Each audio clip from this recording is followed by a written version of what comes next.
Most people believe wealth announces itself. They think it arrives loudly, wrapped in chrome, leather, and public approval. A car that turns heads. A watch that demands recognition.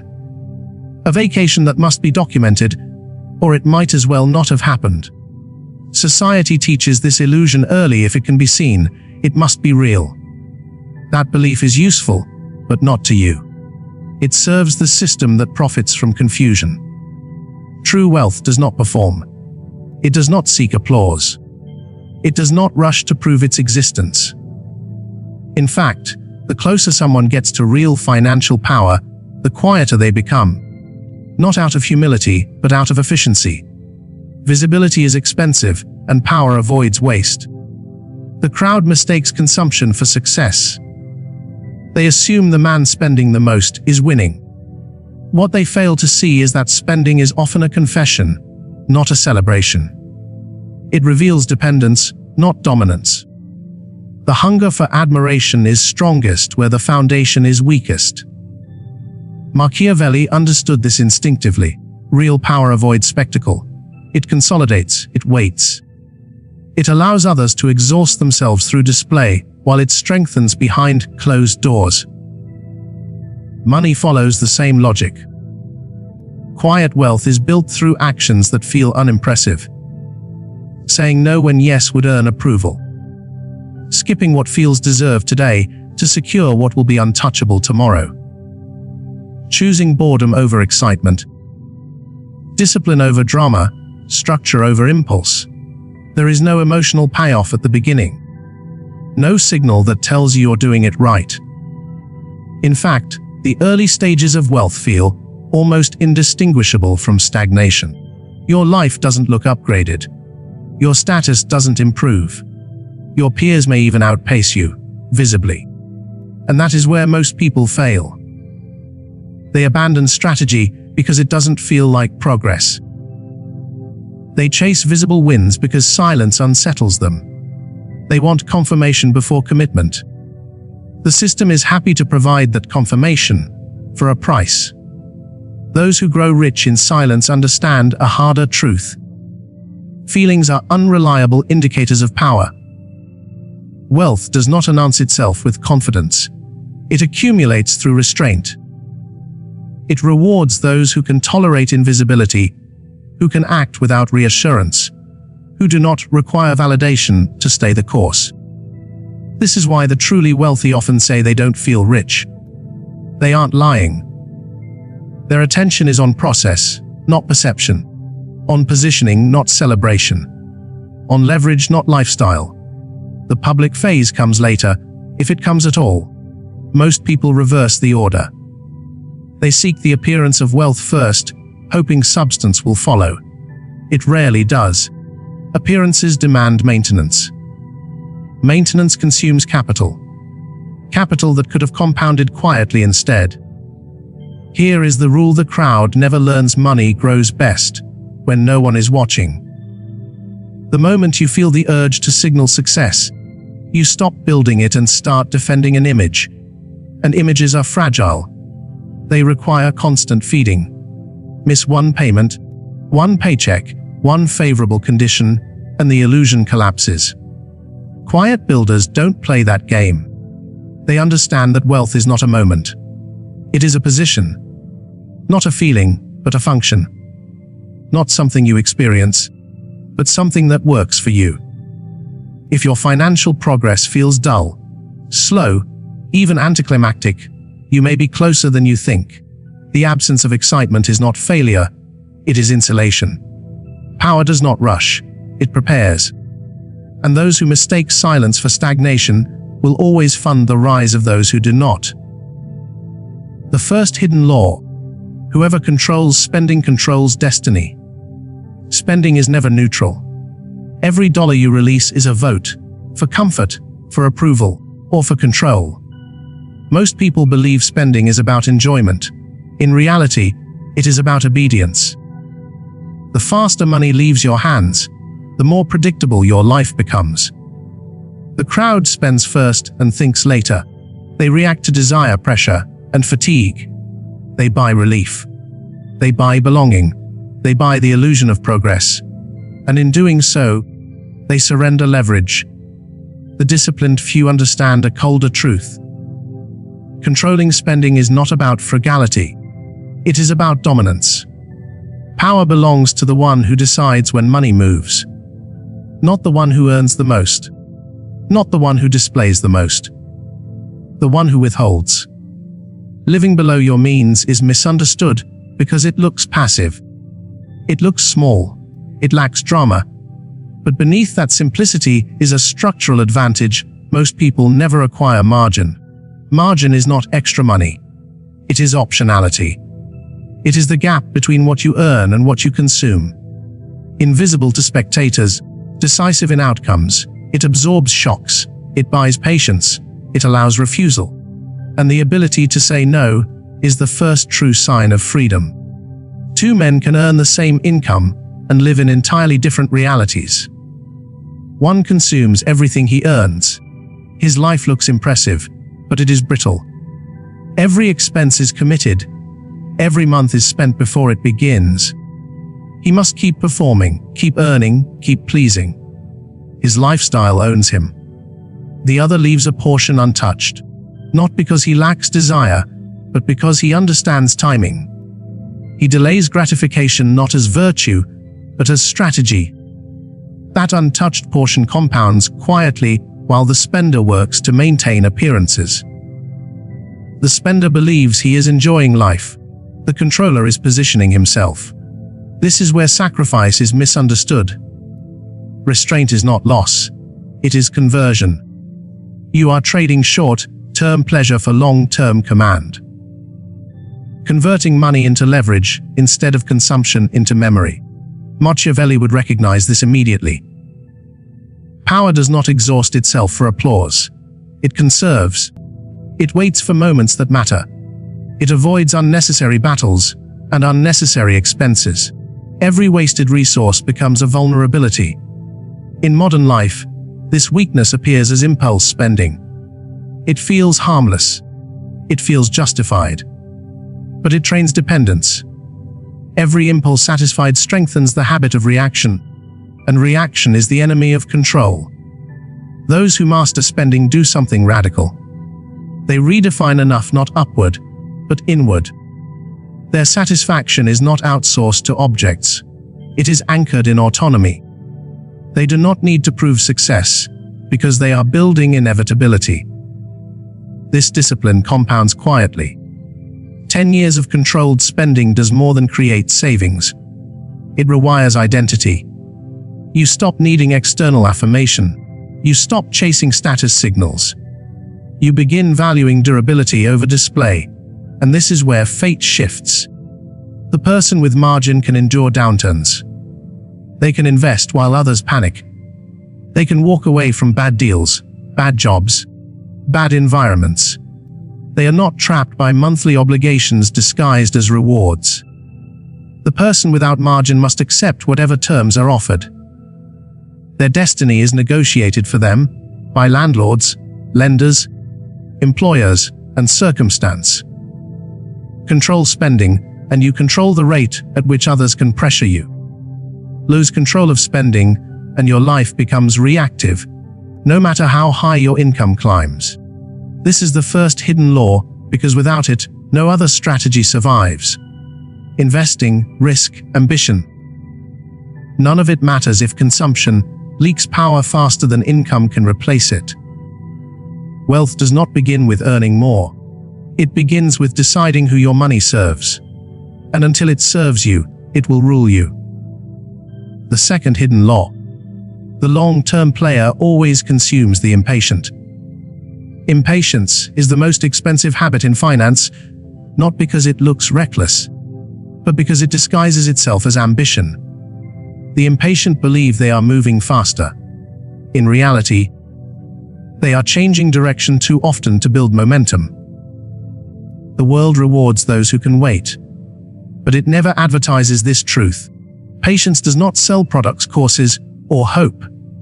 Waiting is quiet. It produces no immediate signal of progress.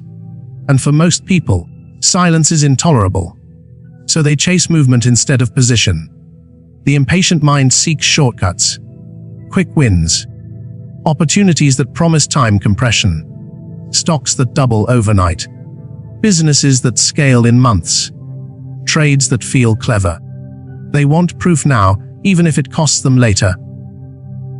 The long-term player wants something else: inevitability. They understand what the crowd avoids. Wealth is not created by intensity, but by duration. Consistency outperforms brilliance. Repetition outperforms excitement. Compounding rewards those who do not interfere. This is why the long-term investor often appears inactive. They contribute steadily. They automate. They continue when conditions are unfavorable. They do not adjust strategy based on emotion, headlines, or noise. Their discipline is boring and therefore lethal to competitors. The impatient cannot tolerate this. They need stimulation. They confuse volatility with opportunity. Every fluctuation becomes a reason to act. Every new idea becomes a reason to abandon the old one. And each time they do, they reset the clock. Machiavelli warned against this behavior in politics long before it infected finance. A ruler who changes direction with every threat appears responsive, but becomes weak. The one who holds position under pressure forces others to adapt to him. Markets function the same way. The long-term player does not predict outcomes. They prepare for probabilities. They do not attempt to time perfection. They build exposure and allow time to do what effort cannot. Impatience interrupts compounding. Every panic sale, every premature withdrawal, every strategic pivot fractures momentum. What could have grown quietly is harvested early and consumed. The impatient man has stories, lessons learned, close calls, opportunities missed. He sounds experienced. But experience without accumulation is motion without progress. The long-term player has fewer stories and more results. This law is cruel but consistent. The patient inherit what the impatient abandon. Every downturn transfers assets from those who need certainty to those who tolerate ambiguity. Every cycle punishes urgency and rewards restraint. Quiet wealth grows because it avoids self-sabotage, automatic contributions, infrequent evaluation, minimal reaction. The system runs while the individual steps back. This is not laziness. It is control. Those who play the long game accept a delayed identity. They do not feel successful early. They are not celebrated mid-journey. Their environment may even doubt them. But time works relentlessly on their behalf. The impatient seek relief. The disciplined seek outcome. One burns energy chasing speed. The other allows time to multiply effort. Over years, sometimes decades, the difference becomes irreversible. The long-term player does not defeat the impatient in a single move. They simply outlast them. And when the impatient are exhausted, distracted, or forced to retreat, the patient remain positioned, prepared, and quietly dominant. This is why long-term thinking feels lonely and why it works. In any system governed by compounding, the one who can wait does not merely win. They absorb everything left behind. The third hidden law: cash reserves are silent power. Most people misunderstand emergency funds because they misunderstand power. They see idle cash and assume inefficiency. They ask why money is doing nothing, unaware that inaction can be strategic. Cash reserves are not about return. They are about control. A person without reserves is always negotiating from weakness. They may earn well. They may appear stable. But without a buffer, every disruption becomes a threat. A broken car, a delayed paycheck, a health issue, a sudden layoff. Each event forces reaction, and reaction under pressure produces poor decisions. The individual with reserves experiences the same events and responds differently. They do not rush. They do not panic. They do not accept unfavorable terms simply to survive. This difference is not emotional. It is structural. Machiavelli understood that armies do not lose wars only in battle. They lose when supply lines fail, when reserves are exhausted, when endurance collapses before opposition does. Finance follows the same rule. Those with reserves do not need to win every encounter. They only need to last longer than the chaos. Cash is mocked because it lacks glamour. It does not compound aggressively. It does not signal intelligence. It cannot be displayed without revealing insecurity. And that is precisely why it is powerful. It operates beneath the surface. Reserves buy time. Time to evaluate. Time to negotiate. Time to wait for conditions to shift. Time is the most underestimated asset in financial strategy. Without reserves, you accept whatever price is offered, whatever interest rate, whatever salary, whatever timeline. Urgency removes choice, and the absence of choice is the absence of power. This is why debt is so effective at controlling behavior. It creates urgency by design. Monthly obligations force compliance. The debtor must act. The lender can wait. Cash reverses this dynamic. The one who can delay controls the interaction. They can walk away from bad deals. They can endure temporary setbacks without liquidating long-term positions. They can observe others making mistakes and act when advantage appears. Most people build reserves after disaster strikes. They learn the lesson backward when the cost is highest. The strategic builder prepares for volatility before it arrives, not after it reveals itself. This preparation is invisible. No one applauds a savings account. But when systems break, as they always do, those with reserves experience inconvenience, while those without experience collapse. Cash changes psychology. Fear recedes. Clarity improves. Decisions become deliberate instead of defensive. This is silent power. Not the power to dominate others, but the power to avoid being dominated by circumstance. Those without reserves are easy to pressure. Employers know it. Lenders know it. Markets know it. A small shock is enough to force submission. Those with reserves do not threaten. They do not boast. They simply do not break. And because they do not break, they accumulate advantage over time. 3 to 6 months of expenses may not sound impressive, but it places you ahead of most. It means your life is no longer held hostage by the next unexpected event. Volatility becomes manageable instead of catastrophic. In a world growing increasingly unstable, resilience becomes currency. Cash reserves do not make you rich overnight. They make you unshakable. And the unshakable eventually inherit the space left behind by those forced to fold. This is why reserves are not a safety measure. They are a position of power, held quietly, exercised only when necessary. The fourth hidden law: immunity to lifestyle inflation. Lifestyle inflation is one of the most efficient traps ever designed. It does not feel like failure. It feels like reward. A raise arrives, and with it comes permission to upgrade, to expand, to indulge.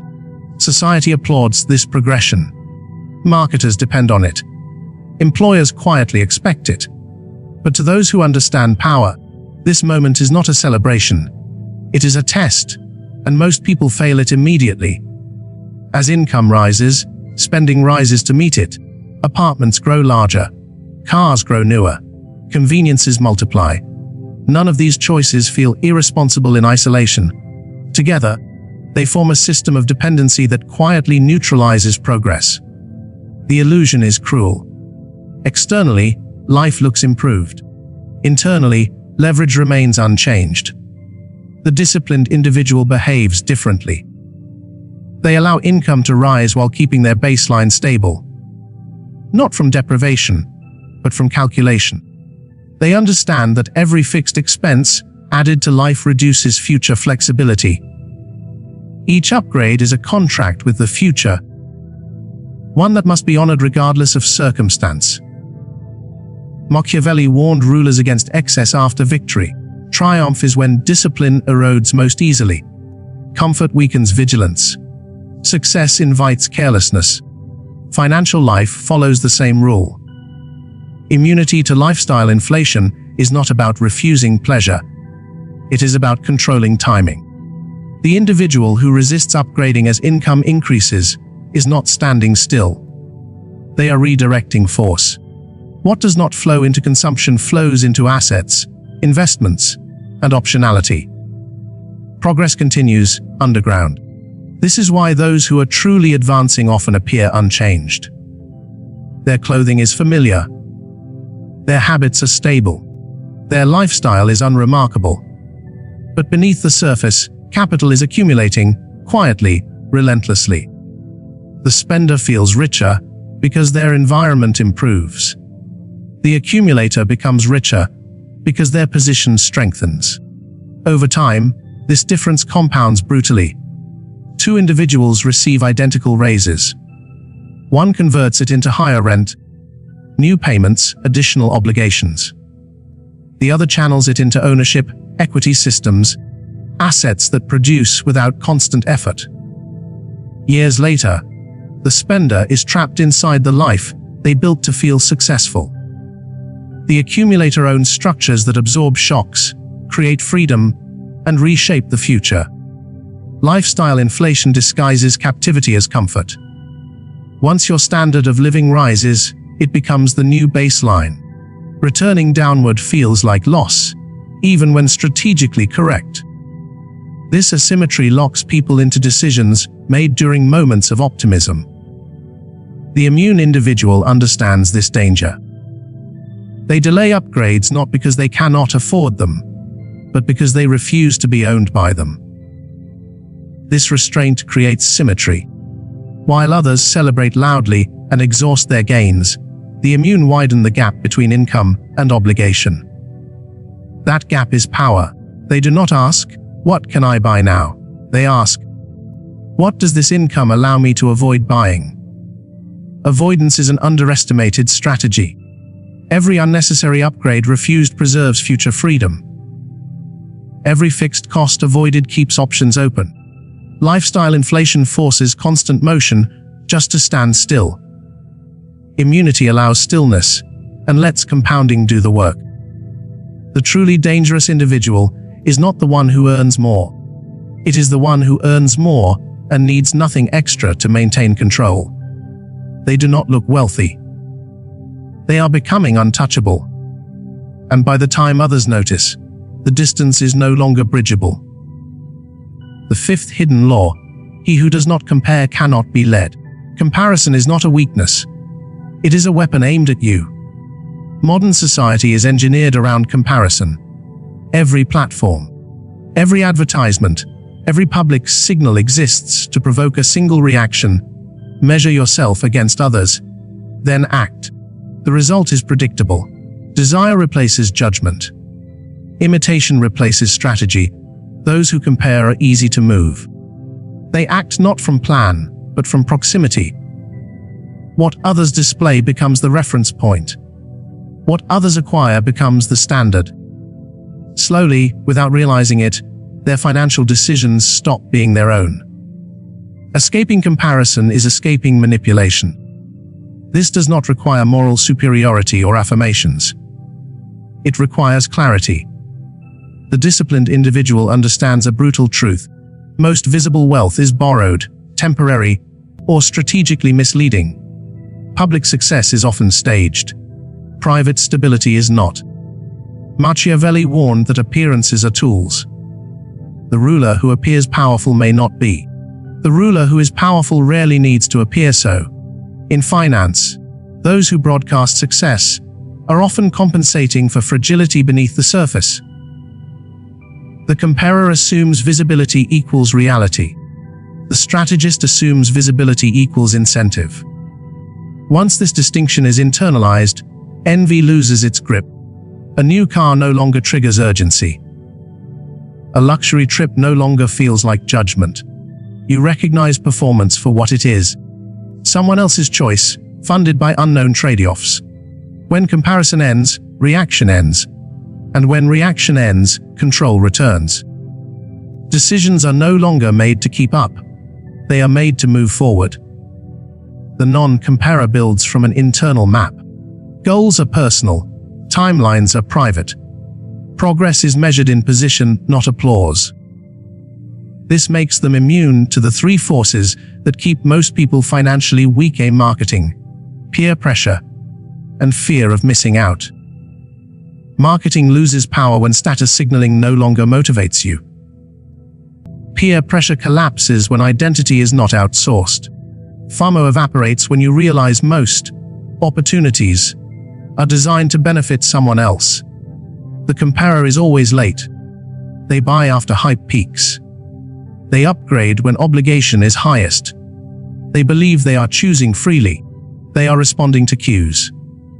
The non-comparer sees a different game. They understand that financial independence requires solitude of thought. Following the crowd, even a successful-looking one, produces average outcomes at best. This solitude is uncomfortable. It creates distance. It invites doubt. It removes validation. But over time, it builds strength. Those who do not compare move quietly. They do not announce milestones. They do not seek reassurance. Their confidence is not loud because it is not fragile. By the time the comparer understands the cost of imitation, the non-comparer has already compounded years of disciplined advantage. The gap did not form through intelligence or luck.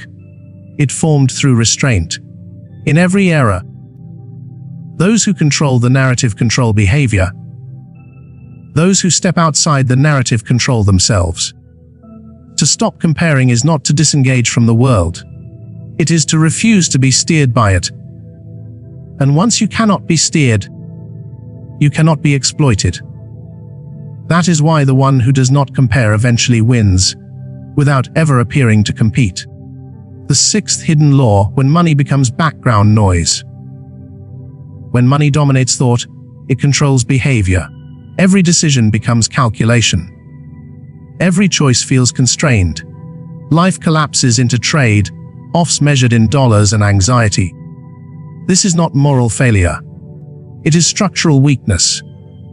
Those who are financially weak talk about money constantly, not out of love, but because they are trapped by it. The shift occurs when money stops being the main character. Not when income spikes. Not when net worth crosses a number. But when systems replace vigilance. When rules replace emotion. When structure replaces improvisation. Machiavelli understood that a ruler who must constantly intervene reveals weakness. True authority is invisible. It operates through institutions, not commands. Financial power follows the same logic. When money requires constant attention, you are managing scarcity. When it runs without you, you are approaching control. The individual who levels up quietly builds mechanisms, automatic contributions, scheduled investments, predictable expenses, infrequent but deliberate review. Money fades into the background, and with it, fear, urgency, and reactivity. Control replaces effort. They remove themselves from daily negotiation. Not because they are careless, but because they have designed an environment that no longer demands constant decision-making. This design frees mental bandwidth. When money becomes background noise, attention shifts to higher order problems: time, direction, meaning, influence. You stop optimizing pennies and start allocating energy. This transition marks a fundamental change in position. The person trapped in survival mode is busy but ineffective. They chase discounts, rotate side hustles, argue over interest rates on credit cards they cannot eliminate. Their mental energy is consumed by maintenance rather than growth. They appear industrious. They are not progressing. The person whose money runs quietly appears disengaged. In reality, they have moved to a different level of the game. They no longer need to micromanage the basics. The foundation is stable. That stability is not accidental. It is engineered. Most people fear automation because it feels like surrendering control. In truth, automation is the highest form of control. It removes the weakest variable from the system, emotion. Emotional decision-making is expensive. It produces overreaction, underinvestment, and inconsistency. Systems do not panic. Systems do not chase. Systems execute. This is why financial maturity looks boring. There are no dramatic moves. No constant adjustments. No obsession with cycles. The work was done earlier. What remains is monitoring, not intervention. When money fades into the background, it creates a specific posture toward life. You are not rushed, not desperate, not easily distracted. Opportunities are evaluated, not seized blindly. Risks are calculated, not avoided or embraced impulsively. You are no longer negotiating from urgency. Those who have not reached this stage misunderstand it. They assume complacency. They mistake quiet for stagnation. They believe constant motion equals progress. Machiavelli would recognize the error immediately. Power does not announce itself through movement. It reveals itself through stability. When money becomes background noise, it assumes its proper role. It is no longer an object of fixation. It is a tool, reliable, silent, obedient. At this stage, wealth stops being something you chase. It becomes something that supports. And when money supports rather than demands, life expands. This is not the end of ambition. It is the beginning of leverage. Once money no longer consumes attention, you are free to focus on what multiplies it without effort. This is the quiet moment when control replaces struggle. And once control is established, struggle does not return. The seventh hidden law: the rich do not buy things, they buy time. Most people believe money exists to purchase objects, houses, cars, clothes, experiences packaged as proof of living. This belief is encouraged because objects are visible, measurable, and easy to desire. Time, by contrast, is subtle. It cannot be displayed. It cannot be flexed. And once lost, it cannot be reclaimed. Those who accumulate real wealth understand this early, or learn it painfully later. Money is valuable not for what it buys, but for what it removes. The poor trade time for money because they must. The middle class trade money for comfort because they believe it is progress. The wealthy trade money for time because they understand hierarchy. Time is the highest currency. Machiavelli warned rulers against being consumed by logistics. A leader trapped in operations loses strategic vision. The same is true for individuals. When life is filled with tasks that could be delegated, potential is capped by availability. The shift begins with a dangerous question: what is my time actually worth? Most people avoid this calculation because the answer is uncomfortable. It reveals how much life is spent on maintenance, rather than creation, commuting, cleaning, shopping, scheduling. These activities feel productive, but they produce nothing lasting. The wealthy do not romanticize business. They recognize it as friction. When money stabilizes, a new pattern emerges. You begin paying to remove friction, not to indulge, but to reclaim attention. You outsource what drains you, compress what distracts you, decline obligations that do not compound. To those who equate effort with virtue, this looks wasteful. In reality, it is surgical. Every hour recovered is reinvested into thinking, building, resting, or simply living without urgency. The person who insists on doing everything themselves may appear disciplined. Often, they are trapped in a low, leverage loop. Saving small amounts of money at the cost of large amounts of time is a losing trade. Once time is freed, everything changes. Decisions slow down, perspective widens, creativity resurfaces. You stop reacting to the day and start shaping it. White space appears on the calendar, and with it, choice. The non-wealthy fill schedules to feel important. The wealthy protect empty space because it is where clarity lives. This is why they often appear less busy. They are not less productive. They are less distracted. Constant motion is not effectiveness. It is misallocation. Buying time also means buying the right to refuse. Refuse meetings without purpose. Refuse work that drains energy without advancing position.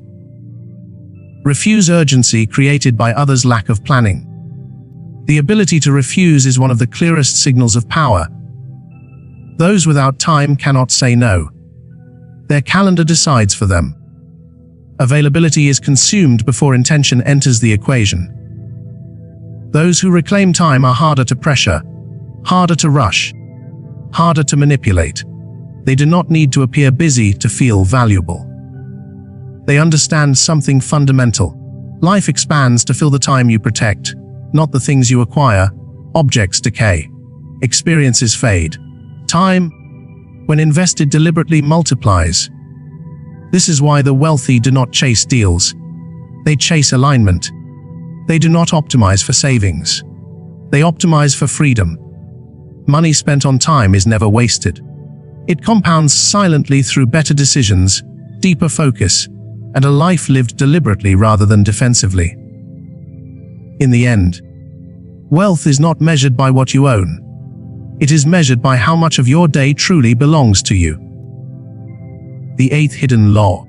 Power begins with absolute responsibility. The moment responsibility is surrendered, power is surrendered immediately.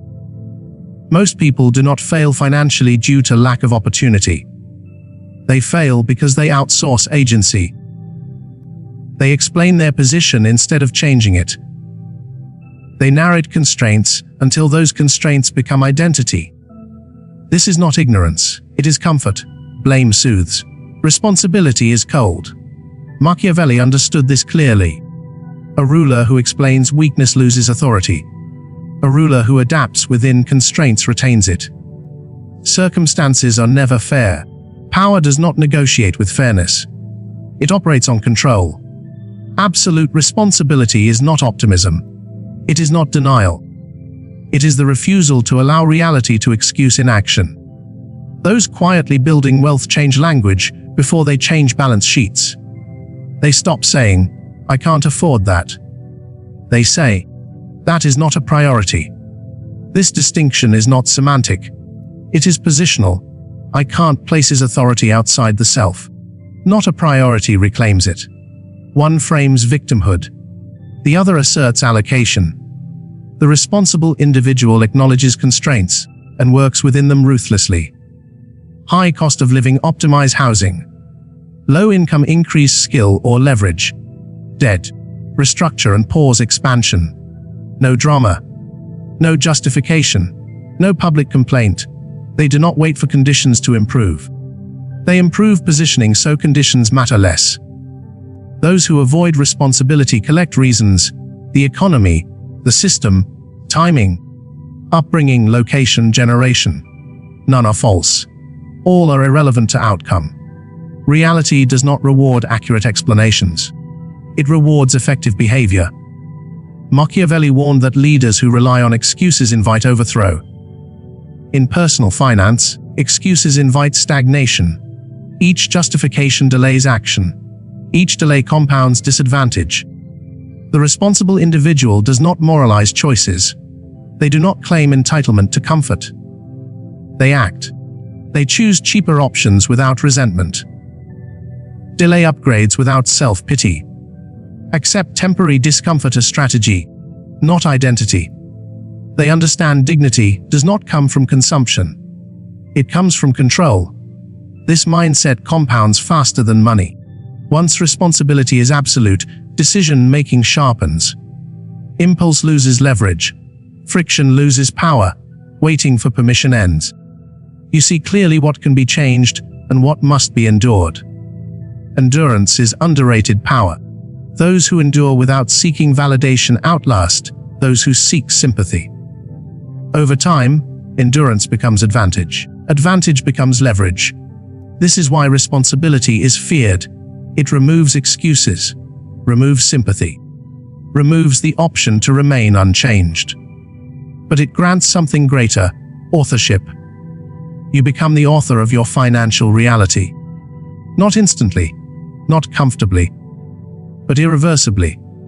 Once you are the author, money stops being something that happens to you. It becomes something you command. This is the final law. Without it, none of the others survive pressure. Discipline breaks. Patience erodes. Systems decay. With it, even limited resources become momentum. Power does not arrive when conditions are perfect. It begins the moment you stop explaining and start deciding. Conclusion: wealth is not a feeling. It is a position. Most people wait for a feeling that never arrives, the feeling of having made it. The internal confirmation that signals safety, success, permission to rest. They expect wealth to announce itself internally the way it is marketed externally. It does not. Wealth arrives as structure, as leverage, as the absence of urgency. Those who wait to feel rich before acting never build position. Feelings follow exposure, not discipline. Position follows discipline, not emotion. This misunderstanding traps most people. They wait for motivation, inspiration, confidence. Meanwhile, those who build real wealth act without any of it. They move while uncertain. Commit without applause. Endure unrewarded phases because they understand what the crowd does not. Position compounds long before emotion catches up. Machiavelli warned against mistaking perception for power. A prince admired but unprotected is weak. A prince uncelebrated but fortified is dangerous. Financial life mirrors this exactly. Those who look wealthy command attention. Those who are wealthy command options. Position is invisible. It is structural. It is the ability to withstand shock without collapse. And that, quiet, unannounced, uncompromising, is what real wealth actually is. The power to refuse without fear, the patience to wait while others rush. These abilities do not create excitement. They create asymmetry. That is why the path feels isolating. There are no markers, no applause, no visible signals that confirm you are moving forward. Instead, there are long stretches where progress feels identical to standing still. Your lifestyle does not change. Your identity feels postponed. Even your surroundings may question your decisions. This discomfort is the price of separation. Most people turn back at this point. They look for validation. They upgrade too early. They rejoin the race for appearances because being unseen feels like failure. In doing so, they trade position for comfort. Those who continue understand something critical: wealth is not an event. It is a posture of patience, restraint, and ownership. Once this posture is established, results become predictable. Not dramatic, but inevitable. Over time, leverage replaces effort. Systems replace stress. Optionality replaces dependence. This is why true wealth is difficult to destroy. Recessions may compress valuations. Job loss may interrupt income.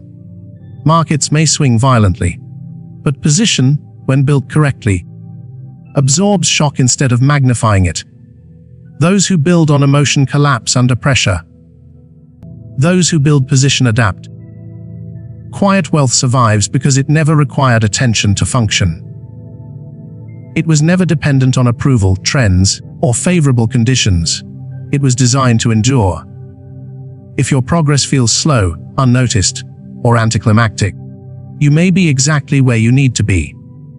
The absence of emotional reward is not a warning, it is protection. Power does not hurry. It accumulates. And by the time wealth becomes visible, there is no longer any need to prove it. The desire for validation disappears when control is complete.